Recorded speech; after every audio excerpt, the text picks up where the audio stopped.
یه سوال زیبا از ترکیب گزاره ها. ببینید میگه اگه گزاره P یا حالا یه چیزی نادرست باشن ارزش گزاره فلان کدام است.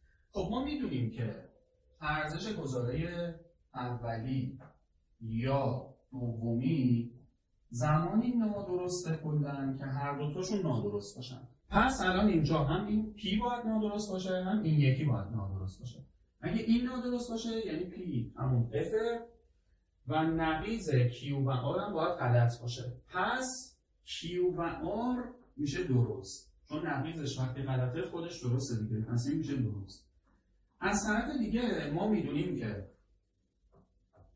گزاره اولی و دومی زمانی درسته که هر دوتاشون درست باشه. یعنی هم اولی درست باشه هم دومی درست باشه.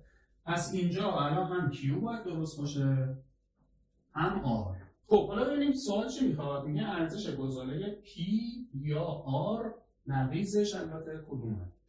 خب این P که F بود. F غلط یا درست میشه چی؟ غلط یا درست میشه درست. این کلا میشه درست و نقیض درست هم میشه غلط دیگه. پس پاسخ میشه گزینه 2 و تمام.